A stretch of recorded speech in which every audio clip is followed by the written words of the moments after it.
After my last video came out, over 9,000 of you went over to check out what Recommander.cards suggests you put in your commander deck, and I got a lot of comments and suggestions. Like, a lot. The number one most requested feature? Can I make it tell you what cards to cut? But first, I'd like to say thank you. I've never had one of my projects blow up before, unless you count my solar car fiasco in 5th grade. Rest in peace, Mrs. Parambowski. Before we get to your suggestions, though, a lot of you asked me what these stats on the recommendation page that I didn't explain or even deign to mention mean. I mean, there's Commander Synergy, Synergy Range, Commander Staples, Commander Anti-Staples. Isn't it obvious? What the fuck are you talking about? Well, this is the prototype of a feature I'd like to call the hipster meter. I mean, I'd like to call it that, but it's an objectively terrible name, so I'll workshop. Basically, these 4 stats represent how unique your specific deck is when compared to others helmed by the same commander. They're all related to a stat called lift. Lift is, in short, the ratio between how popular a specific card is in a given commander's decks compared to how popular a specific card is in all decks and the color identity that can run it.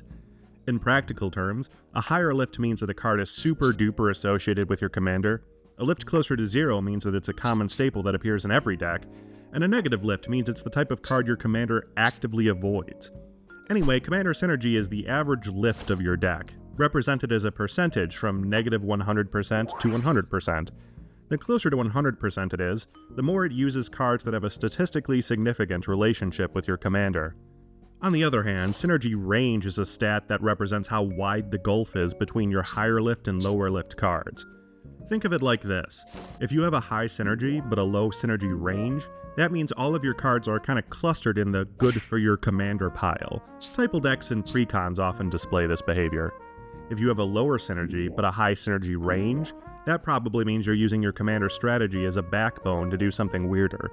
If you have a low synergy and a low synergy range, you probably need to pick a different commander because your cards suck. As for the last 2 stats, Commander Staples and Commander Anti-Staples, that's just the raw percentage of your deck's cards that fall above or below a certain lift threshold. I would like to eventually mine this data and come up with buckets that I can place each deck in, so when you plug your deck into Recommander, it can tell you exactly how much of a meme lord you are, statistically speaking.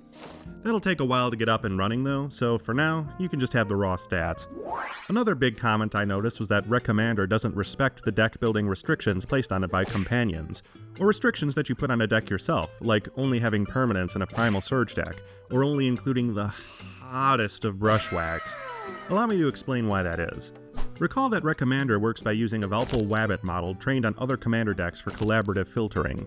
Essentially, it uses the information gleaned from similar decks to surface the cards that might be useful for yours. This is great for coming up with cards that fit a specific general theme, but like me, it doesn't know anything about actually properly playing Magic itself. It can't infer hard rules without being told about them, so it can't recognize that Primal Surge decks, for example, are vastly more restricted than the average list. Now, this isn't a flaw of the recommendation algorithm itself. Collaborative filtering is designed to surface recommendations that make sense with the context of your deck, and oftentimes the cards that Wabbit suggests do make sense if it weren't for that pesky companion. No, this is actually something that has to be solved with normal people code, and it's a step in the recommendation process called generating candidates. You see, right now, Recommander works by ranking literally every legal card and returning the ones that get the highest score. To tell you the truth, it's kind of amazing that it's as fast as it is, but ranking every card means it necessarily checks ones that break your theme, and sometimes those cards just win. To solve the companion problem, I would simply have to filter out all the cards that break the rules before sending it to Wabbit for ranking, so that way Wabbit can't possibly recommend something illegal, because it was just never asked to. Like I said earlier, computers can't read minds, yet. So ideally, I'd like to put the candidate generation step in your hands by letting you pass a scryfall search that returns all the cards you want considered. I feel like a feature where you can order search results by Recommander rank based on your specific deck would be a huge boon if you're asking for, say, ramp suggestions or something in particular. There's one more set of cards people are interested in seeing scores for, though, and that's the cards that are already in the deck. A lot of people asked if you could use Recommander to cut cards, and on the surface it's a pretty straightforward idea. I mean, just rank every card in your deck as though it was a new include. The cards that have the lowest score are prime candidates to be cut, right? Well, I'm sad to say that it's not quite that simple, and here's why. Imagine you're at 105 cards, and you need to cut 5 to get to a legal maximum of 100. If you were to run all of your cards through Wabbit, it would tell you which cards are the most associated with the other cards in your deck. So if you had too many theme-related cards in your deck, those cards would all appear to be associated with one another, and so their scores would be really high.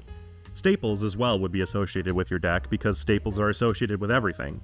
So what does that leave? Pet cards, vegetables, and silver bullets at the bottom, which are the cards that definitely shouldn't be cut. Yes, cutting the least synergistic cards seems to make sense, but it's actually a trap. You don't want to cut anti-synergistic cards, you put those in the deck for a reason. What you actually want to cut are redundant cards, and redundant cards are redundant because they're too synergistic with your deck. They're so synergistic you already have them. The Recommander as it is now can't surface redundant cards this way.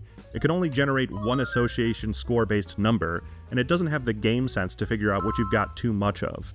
You also can't really know what people value and are willing to sacrifice. Do you optimize for the highest possible power level? The most fun strategies? Jank? It's different for everybody, which is why I can look at like a user's report saying that the recommendations don't make sense, and I personally would see no problems with it. Now let's talk about the future. Where does Recommander go from here? Well, I'm at a bit of a crossroads. I started this project for the same reason I start all my other projects, namely to see if I can, and now it looks like it really has legs. People have asked if I can open source it, if they can integrate their own projects with it, or if I could release my data to the public, and more, and this is honestly speaking a little overwhelming. But it's a good kind of overwhelming, and it's a lot of fun talking this stuff with all you guys. The real thing I wish I had more of is time, because then I could do everything I want to do. I not only love coding, but like weird deck techs, music, that one video game I built that one time. So instead of asking you for your money, I'll ask for your patience instead. I love that you're all getting use out of this tool, and I'd want to make it even better for you. So the best way you can keep updated with this project is by joining my Discord. I spend a lot of time there, and it's the best way to keep in contact with me and other like-minded individuals. I'll also ask for your help. Which feature is the most important to you? I mean, assuming that cutting cards is out and I've got a limited amount of time, what improvement would make Recommander better for you immediately? Let me know in the comments below so I can know what to focus on. Remember to like and subscribe, and thank you so much for your support. I'll see you next time.